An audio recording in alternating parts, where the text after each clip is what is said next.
Estamos a punto de comenzar la cuarta transformación en la historia de México, que lo que vamos a consumar viene de lejos y se ha fraguado con el esfuerzo y la fatiga de muchos compañeros, hombres y mujeres, de distintas clases sociales y corrientes de pensamiento que en su momento lucharon por las libertades, la justicia, la democracia y la defensa de la soberanía nacional.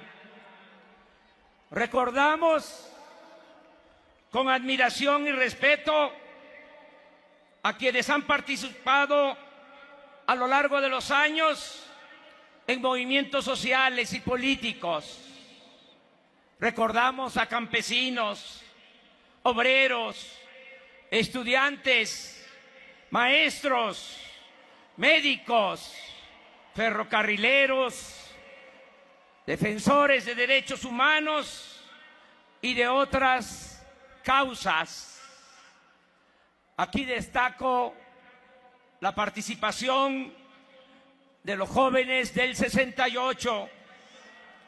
En este día memorable, recuerdo con cariño a mi amigo entrañable, Chema Pérez Gay, a mi maestro, Arnaldo Córdoba, a Luis Javier Garrido, a Hugo Gutiérrez Vega, a Julio Scherer García, a Sergio Pitol, Elenita Poniatowska, Fernando del Paso y Carlos Payán, y a un hombre extraordinariamente inteligente y comprometido con las causas sociales, Carlos Monsiváis. Nunca olvidaremos a dirigentes sociales, campesinos, obreros, indígenas, mujeres y hombres que fallecieron deseando ver y vivir este momento.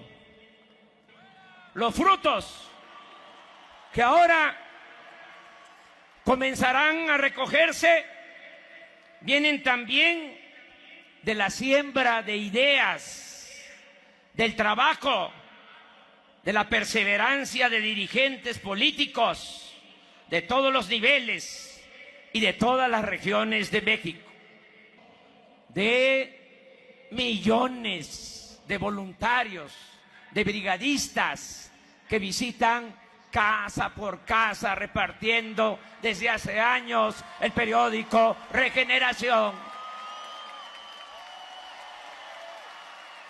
El principal problema de México es la corrupción, que esa es la causa principal de la desigualdad social.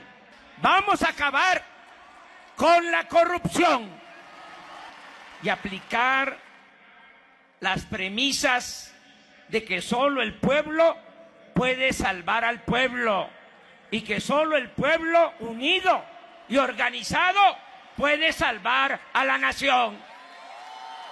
Nuestro gobierno atenderá a todas y a todos, respetará a todos, pero dará preferencia a los pobres, porque en una sociedad desigual como la nuestra es casi imposible conseguir la paz sin que haya justicia y bienestar. Soy un hombre de convicciones y principios. Quiero seguir el ejemplo de Benito Juárez. Quiero seguir el ejemplo de Francisco I. Madero. Quiero seguir el ejemplo del general Lázaro Cárdenas del Río. Juntos, juntos, haremos historia. ¡Viva México! ¡Viva México!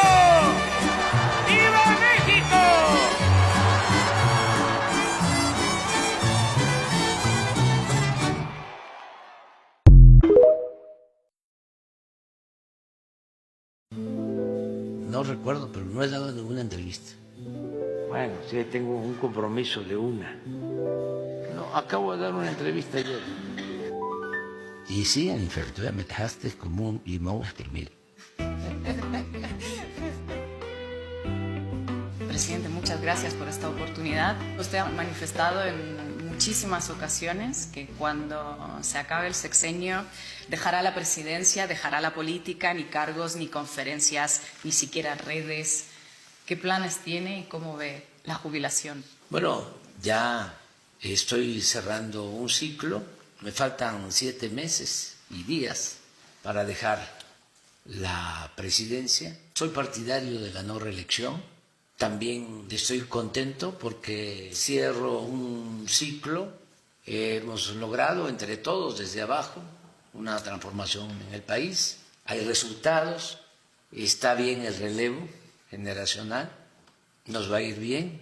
El porvenir viene acompañado de la justicia y tiene rostro de mujer. Pero además no debe uno tener mucho apego ni al poder ni al dinero. ¿Pero cree que será fácil? Porque, quiero decir, habrá momentos en los que su propio partido querrá un consejo o usted tendrá ideas que puedan contribuir al desarrollo del país, algunos momentos difíciles. Ya ayudé mucho y me ayudaron mucho. Estamos en paz. ¿Existe algún proceso mental de preparación? ¿Cómo se prepara uno para, de repente, después de 6 años de este ritmo, un día levantarse y decir, ya no soy presidente, ya no tengo matutina, ya no tengo agenda, ya... Es que puede uno levantarse pensando en que ya se cumplió una misión, se cerró un ciclo, ya se contribuyó a la transformación de la vida pública del país, junto con muchos, porque yo soy un actor más. Me tocó a mí dirigir el movimiento, pero esta lucha la hemos iniciado desde hace muchos años con la participación de mucha gente, dirigentes indígenas, campesinos, gente del pueblo, obreros, intelectuales, mujeres, hombres, desde hace cerca de 50 años. Yo empecé a trabajar en favor de los pobres en 1977 y me voy ahora, a finales de septiembre, 47 años después. Pero además, si tomo en cuenta el tiempo que estuve en la universidad, que estudié ciencia política y que desde entonces he estado luchando por la transformación de México, pues son 50 años, o sea, ya es bastante. Acabo de escribir mi último libro político, que se llama Gracias, y estoy haciendo un repaso de toda mi vida pública. Y se lo dedico a los jóvenes, porque es contar la historia desde joven, cómo me fui formando, y creo que hay lecciones importantes para los jóvenes que quieren ser dirigentes, que quieren dedicarse al noble oficio de la política, que no es como se piensa, ¿no? La política es un oficio noble, sublime, que permite al ser humano servir a otros, servir a los semejantes, servir al prójimo. Y se puede hacer esa política. Noble. Noble, sí. La política es tan limpia que ni los más sucios políticos han podido manchar. Entonces, ya termino. No quiero ser hombre fuerte, líder moral, jefe máximo, caudillo, mucho menos cacique. Quiero dar espacio a que otros participen. Además, ya se avanzó bastante en algo que es fundamental, el cambio de mentalidad de México. Nosotros llamamos a eso revolución de las conciencias. Entonces, no es un movimiento el nuestro, de una vanguardia, de un grupo de dirigentes, mucho menos de un líder. Es el movimiento de todo un pueblo. Por eso estamos muy contentos, porque hay veces que se llevan a cabo revoluciones y no se logra un cambio de mentalidad. ¿Y siente que la Cuarta T ha logrado cambiar esa mentalidad? Sí, y de manera pacífica, sin violencia. ¿Y queda en buenas manos? Y va a quedar en muy buenas manos la dirección y va a continuar la transformación. ¿Qué tiene Claudia que no tiene AMLO? Tiene todo, está más preparada que yo, habla inglés. A mí me Es una cuestionaba. ventaja competitiva para un presidente, ¿no? Depende cómo lo veas. Yo te diría que ayuda mucho a veces en política. Si se trata de en inglés, de no hablarlo para tener traducción, porque te da tiempo de pensar lo que vas a decir. Pero esos son pequeños trucos, ¿no? Es como a veces es bueno hasta no escuchar mucho. Pero Claudia es muy inteligente, académicamente, es más que yo. Yo apenas terminé la licenciatura. Ella es doctora, es una mujer con convicciones, con principios, honesta, tiene muchos méritos, muchas virtudes.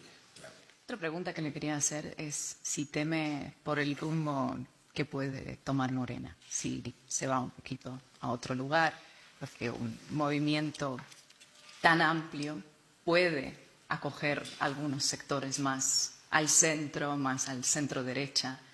¿No tiene miedo que se termine corriendo un poco cada vez más a la derecha? Sí, se podría correr al centro, ¿no? Y no hay problema. Por lo que comentábamos, el cambio en México lo hemos hecho desde abajo y entre todos. No es una vanguardia. A veces una revolución la conducen mujeres, hombres conscientes, pero no deja de ser una minoría. Y puede llegar al poder, pero el pueblo sigue pensando igual. Por eso también hay revoluciones que fracasan y hay muchos casos, dolorosos incluso.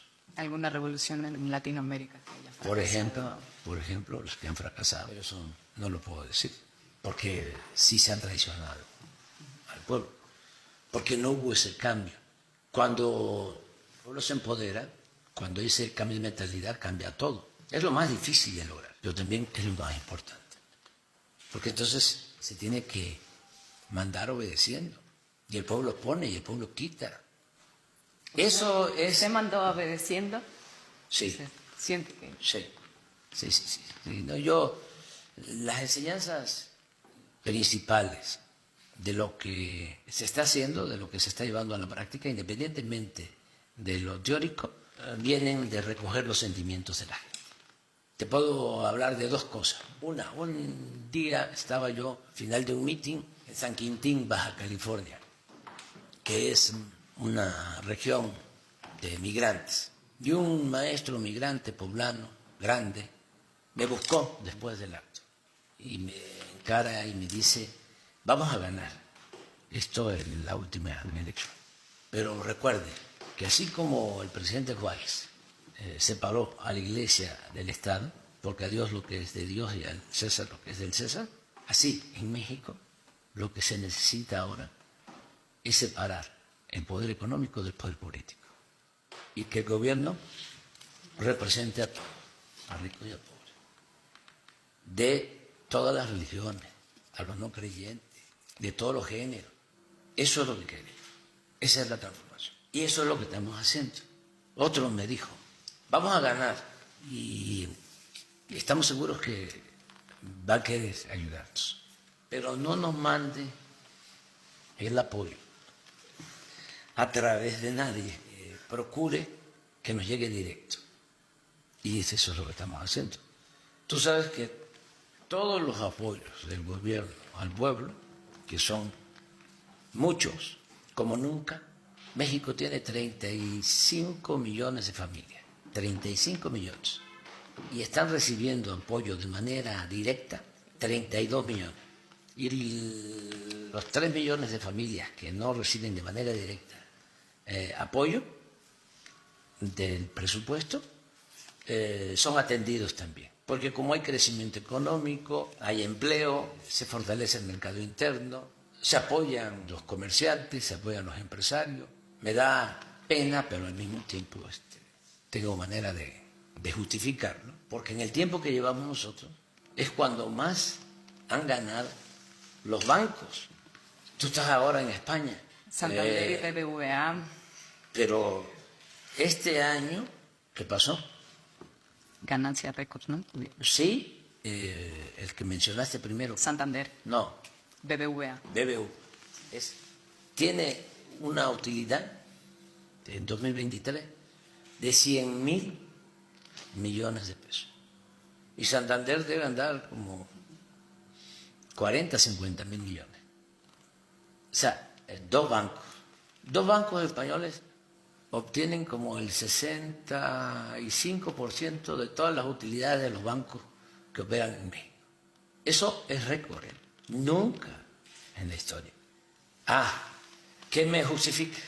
¿Ha logrado convencer a los ricos de que la cuarta T también les beneficia a ellos? Porque Sí. digo, siempre las políticas progresistas que benefician a los pobres, y aquí estamos hablando de 5 millones de mexicanos que han salido de la pobreza en los 6 años, pues en la mentalidad de empresarios de la clase media alta, ¿no? Lo vinculan con que a ellos les va a perjudicar. ¿Usted cree que ha logrado convencerlos Sí, de que...? por esta situación, ¿no? De que hay crecimiento económico, hay finanzas públicas sanas, el peso es la moneda que más se ha fortalecido en el mundo con relación al dólar, casi no tenemos desempleo, es empleo pleno, se están haciendo obras en México que no se están haciendo en ningún otro país del mundo. El Tren Maya es la obra más importante que se esté construyendo en todo el mundo. Y vaya que nuestros amigos y su gobierno, me refiero a China, que es un pueblo muy trabajador, muy creativo y tiene un buen gobierno, hacen obras mal. Pues ninguna de sus obras tiene la importancia, la grandeza de lo que es el Tren Maya. Son 1.554 kilómetros. Todo lo que era la nación maya, las bellas ciudades prehispánicas de la cultura maya, se están comunicando con este tren. Entonces, hay crecimiento, hay empleo, hay forma de hacer negocios lícitos, que eso importa mucho, porque antes no eran negocios lícitos, era corrupción lo que había. Ahora pueden hacer negocios con ganancias razonables. Antes era robo, era despojo, veían a México como un botín. Ahora no, ahora es distinto. Y como nos ha ido muy bien y se ha probado que el modelo que nosotros llamamos humanismo mexicano, con una economía moral, funciona, pues ya piensan de otra forma. No quiere decir que sean leales, ¿no?, a la causa que nosotros enarbolamos y llevamos a la práctica. No. Pero no tienen argumentos para decir que lo de antes era mejor. Entonces, sí, aunque también hay quienes tienen un pensamiento conservador que es muy difícil, ¿no?, de hacernos cambiar. Pero también eso es parte de la democracia, no todos podemos pensar de la misma manera. Sobre esto, quería preguntarle sobre las recientes reformas, propuestas que mandó al Congreso. Muchas buscan blindar programas y derechos que ha puesto en marcha durante el sexenio. Otras recuperan algunas iniciativas que fueron rechazadas, o bien por los tribunales o bien por el Congreso. Podríamos decir que es como una suerte de as en la manga sacarlo ahora, poco antes de que se termine el gobierno, porque quiero decir, para la oposición es difícil, ¿no?, decirle no a la subida del salario mínimo por encima de la inflación, o decirle no a las pensiones, o decir, pues a todas estas medidas que está proponiendo. Sí. ¿Ha sido calculado el timing? Sí, la política es tiempo.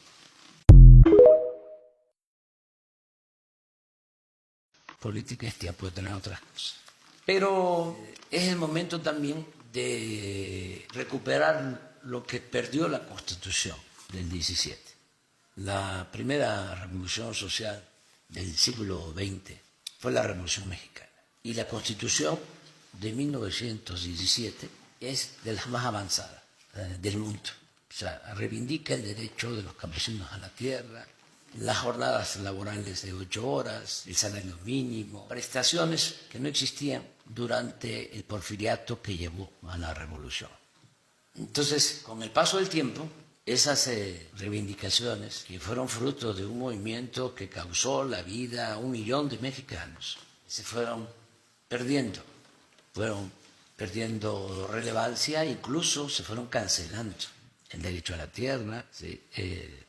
Las mejores condiciones en lo laboral, al grado que durante el periodo neoliberal de 1983 hasta que llegamos nosotros, hasta el 2018, 36 años, todas las reformas a la Constitución de 17 vigente, todas fueron para favorecer a una minoría rapaz en contra del pueblo. No encuentras una reforma que se haya hecho en 36 años para favorecer al pueblo. No se puede probar que hubo algo en beneficio del pueblo. No, todo fue entregar empresas públicas, quitar el derecho de los campesinos a la tierra, privatizar la tierra, privatizar las minas, privatizar los ferrocarriles,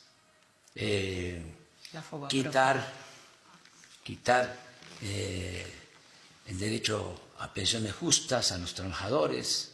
Tú sabes que en el gobierno de Ernesto Zedillo se reforma la Constitución para que un trabajador, cuando se jubila, no reciba el sueldo de su último año de trabajo, sino el equivalente al 25% de su sueldo cuando se jubiló. Fíjate esas cosas. Luego, el salario mínimo perdió 70% de su poder adquisitivo en todo el proceso neoliberal que nosotros llamamos neoporfirista. 70-75%, pero te lo voy a ejemplificar. Hace 30 años, con un salario mínimo, se podían comprar 50 kilos de tortilla. Cuando nosotros llegamos, solo alcanzaba para comprar el salario mínimo 6 kilos. De 50 a 6. Hemos aumentado el salario más del doble en términos reales, el salario mínimo. Y apenas se pueden comprar 12 kilos. Fíjate el nivel de deterioro del poder adquisitivo del salario, el empobrecimiento del pueblo. Esto es inhumano. Por eso la reforma ahora es: no puede haber nunca, jamás, incrementos al salario por abajo de la inflación. Entonces, y bueno, hablabas del FOBAPROA. Imagínate lo que se atrevieron a hacer: convertir deudas privadas de unos cuantos en deuda pública. Eso está sucediendo en un país. Cada año cuando hacen presupuesto tienen que tener pensado, sí, ¿no? Una parte que van a pagar en intereses. De intereses. Cuando se llevó a cabo este rescate a empresarios, banqueros, a los de arriba, cuando convirtieron las deudas privadas en deuda pública, se decía que nos iba a costar 200,000 millones de pesos. Resultó un rescate de 3 billones. Una cosa exagerada.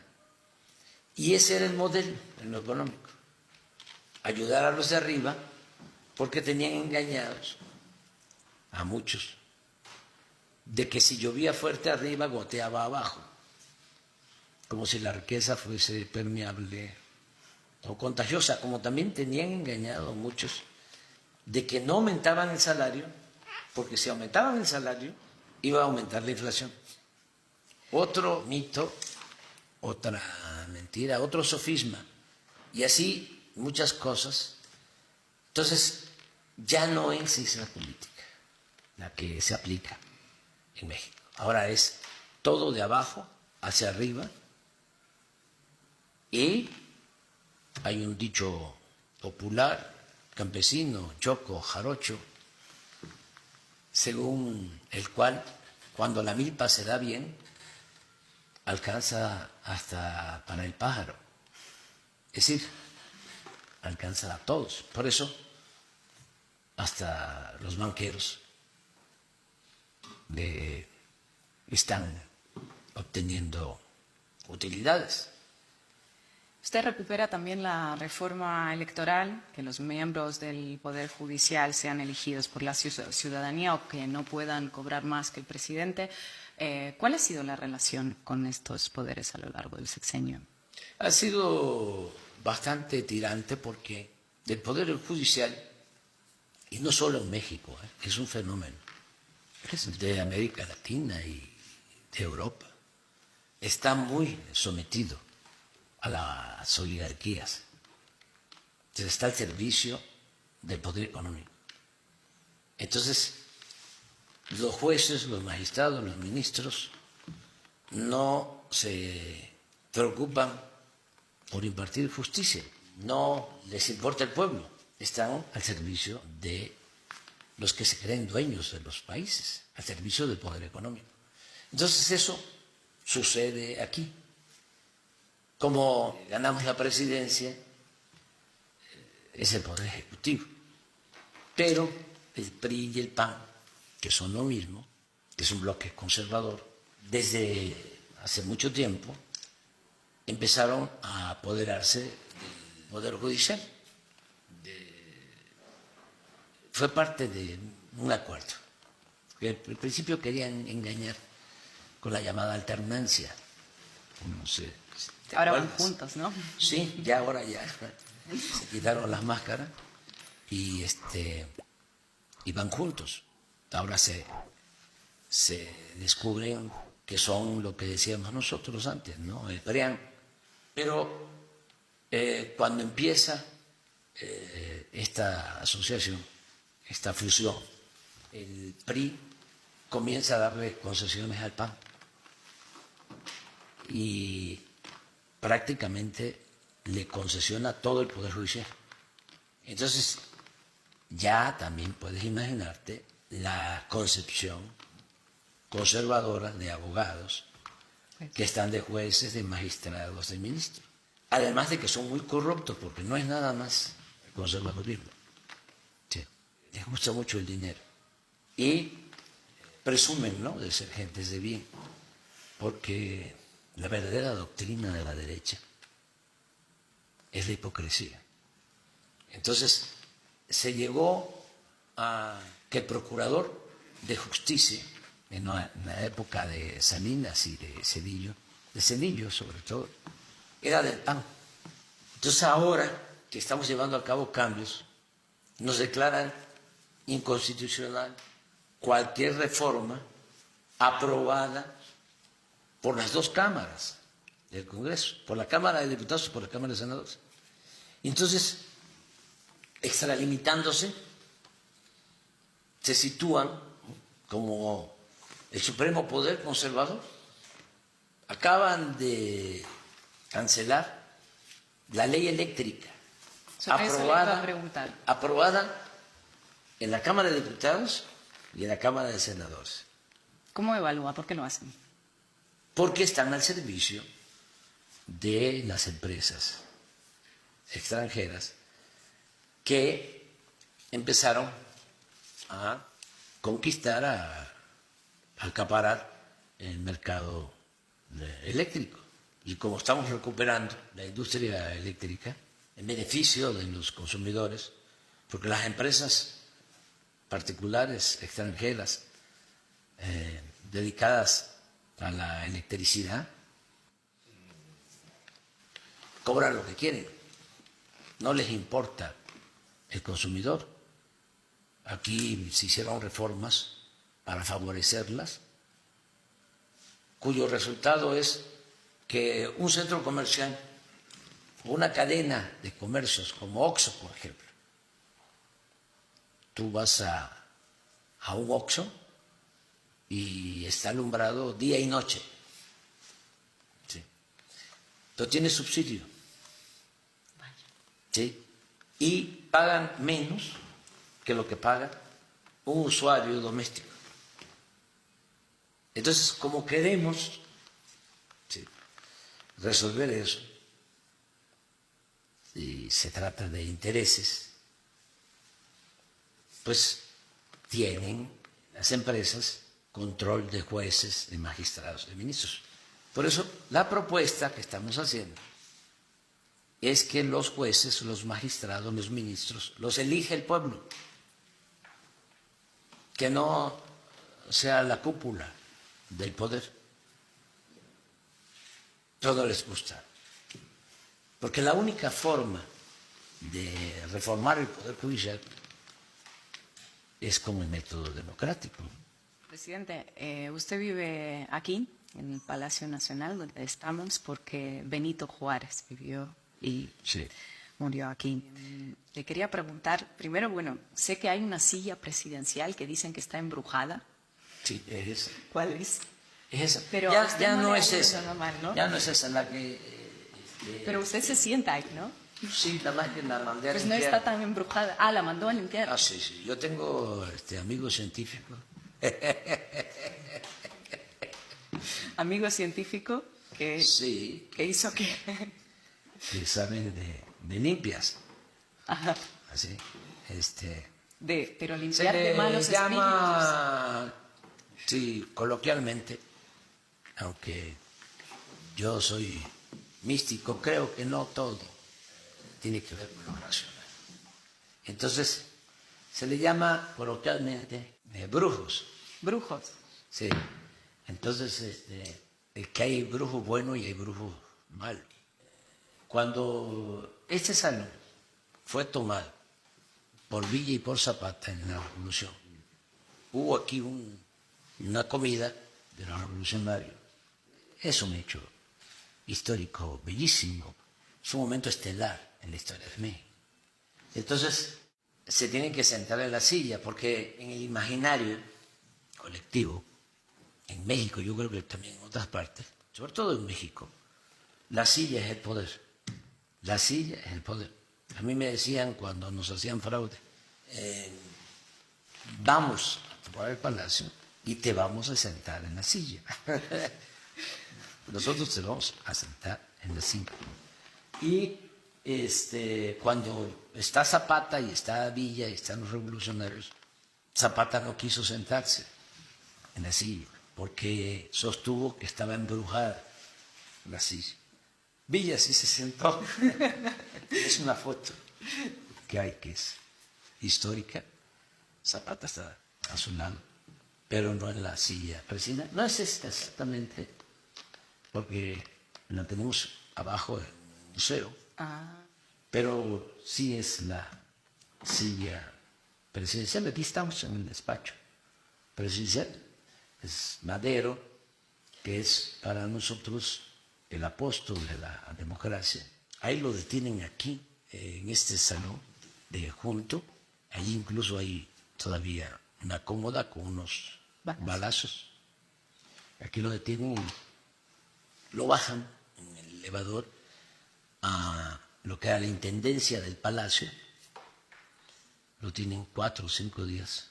Pues en este mes de febrero, el 23 de febrero, se va a cumplir un año más de su asesinato, de su cobarde asesinato. Fue un golpe. Y lo tuvieron preso en la intendencia del palacio 4 o 5 días, y de ahí lo sacan y lo asesinan.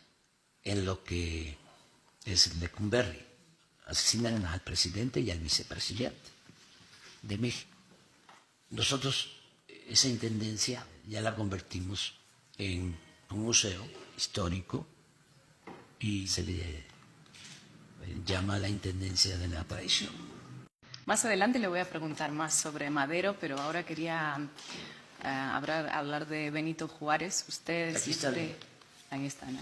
Y ahí también está, en el pasillo. Sí. Yo vi en grande. Sí. ¿Qué tiene Benito Juárez para que usted siempre diga que era el mejor presidente de México?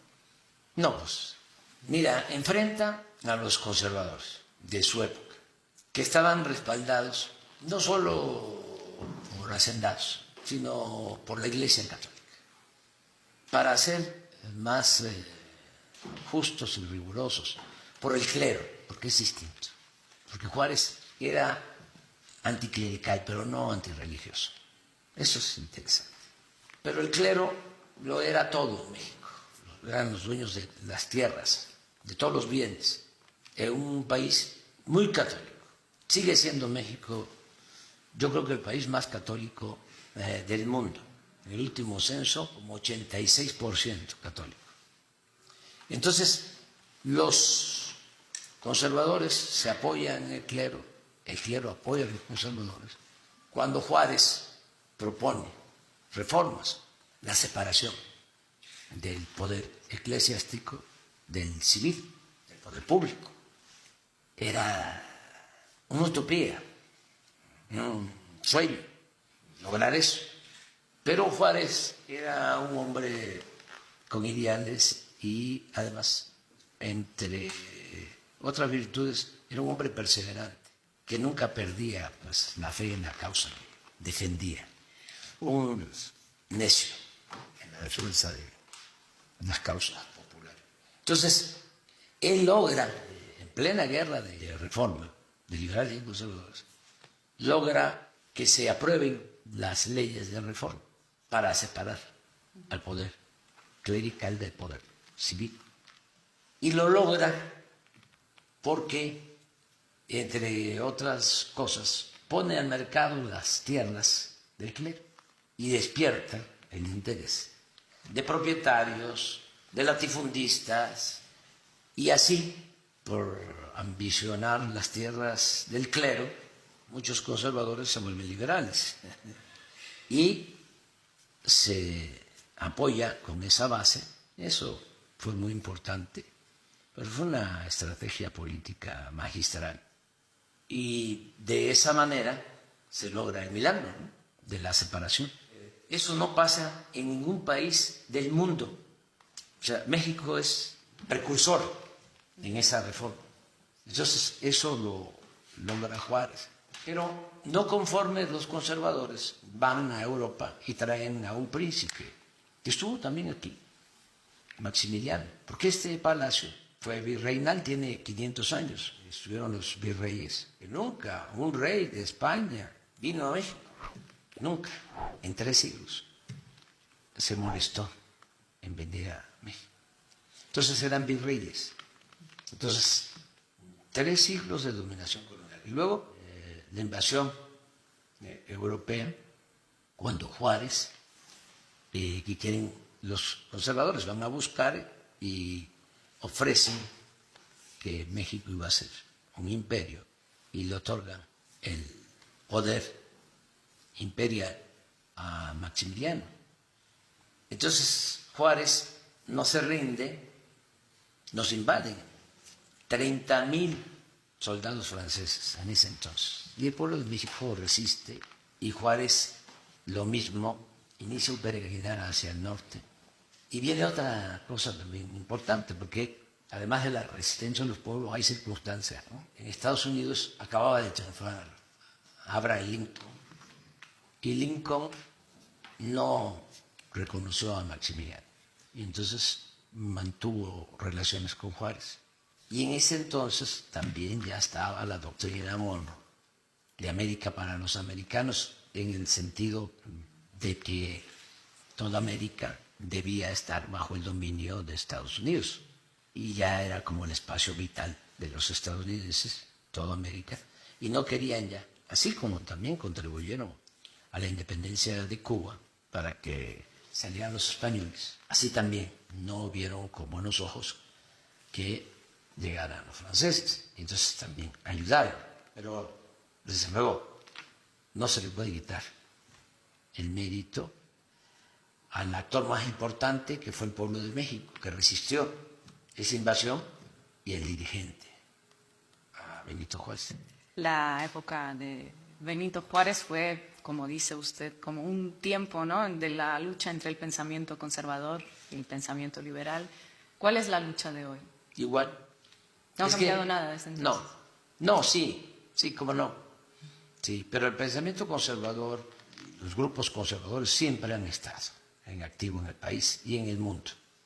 Y hay dos corrientes en la lucha política. Siempre es conservadores y liberales. Se le puede llamar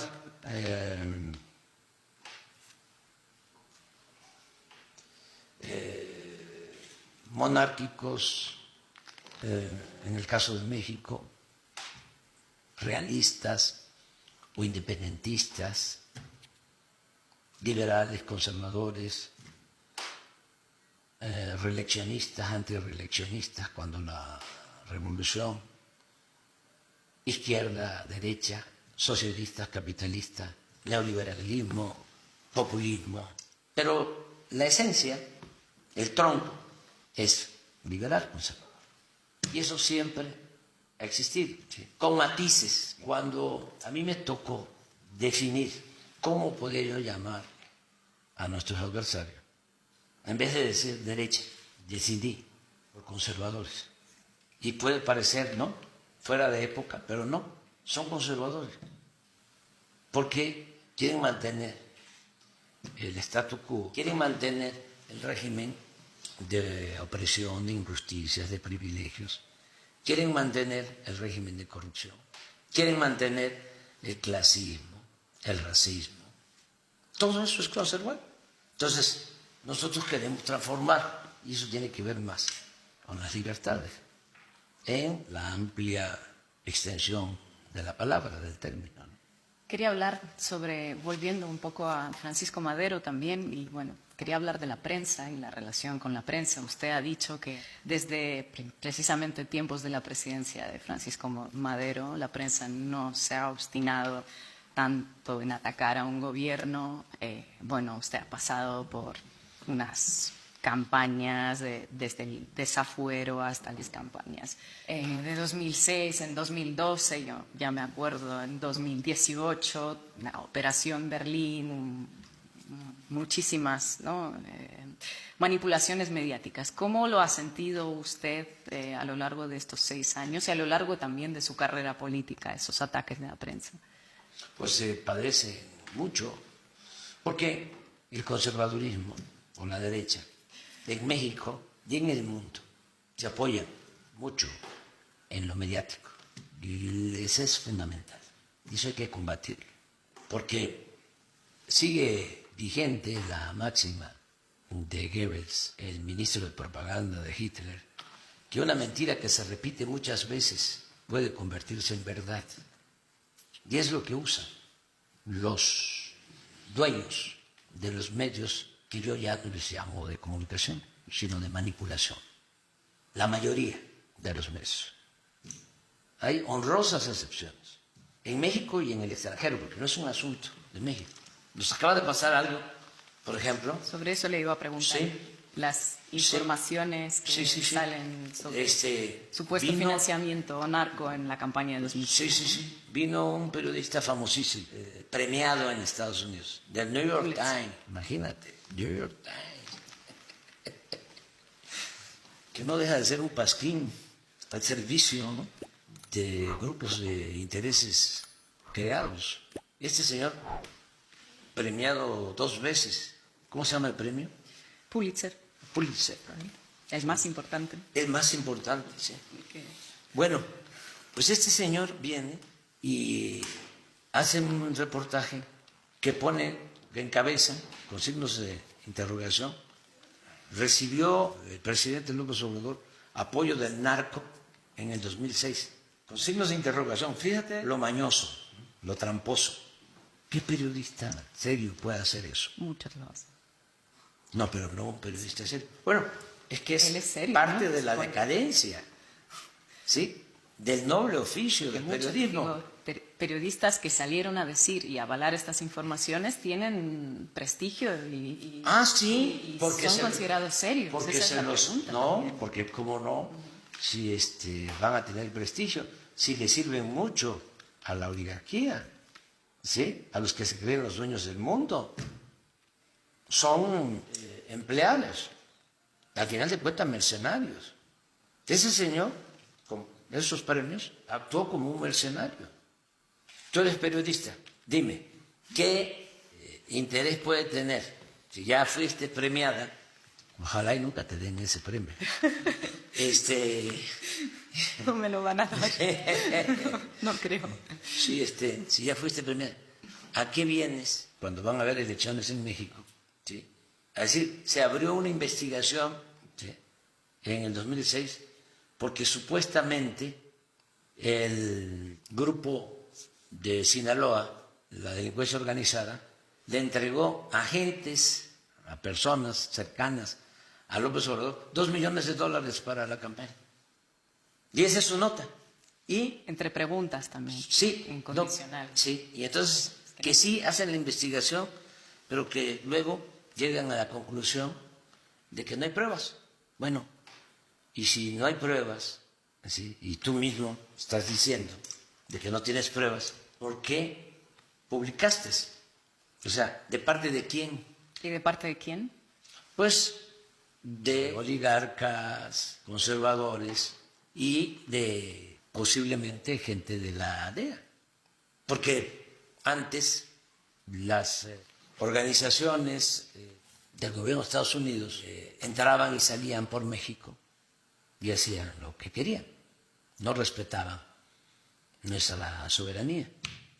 Los miembros de las agencias del gobierno de Estados Unidos. Entonces se puso orden en eso, tenemos una relación de respeto, pero en un pie de igualdad, porque México es un país independiente, es un país soberano, no somos colonia ¿Puede ser de esto ningún país considerado extranjero. ¿Puede ser eso? como injerencia entonces de Estados Unidos directamente en la campaña electoral? Sí, sí lo hacen. No, lo están haciendo porque hemos demostrado de que agencias de Estados Unidos, estas de las que ayudan a las autodenominadas organizaciones no gubernamentales o independientes o de la sociedad civil, ¿sí?, entregan dinero del gobierno de Estados Unidos. USAID, ¿no? Sí, sí, le entrega dinero a una organización que está en contra de nosotros aquí, del conservadurismo, una organización que encabeza Claudio X González. Mexicanos contra la corrupción. Sí, yo digo mexicanos a favor de la corrupción.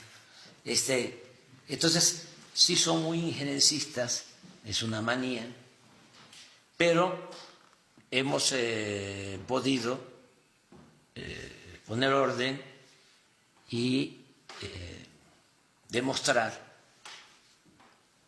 de que se manipula mucho. Afortunadamente, volvemos a lo que te decía al principio, como ha cambiado la mentalidad del pueblo. El pueblo de México es uno de los pueblos más politizados del mundo. Entonces, ya no tiene efecto nada de eso. Las mañaneras han tenido Han ayudado mucho. influencia en esto. Mucho. ¿Usted sabe que es el streamer hispanohablante más seguido del mundo? Sí. Sí. No entiendo mucho de eso, pero Pero mirará las estadísticas, el Jessy número de visualizaciones que recibe. sí, Jessy me informa y lo sé por mi hijo Gonzalo, que es el que está más pegado a eso. ¿Y qué cree que es lo que tiene Andrés Manuel López Obrador que no tiene otro streamer hispanohablante? Bueno, yo creo que es muy importante el que se pueda informar sin censura y se pueda hablar de todo. Nada más que para llegar a eso se requiere tener autoridad moral. moral, la autoridad política.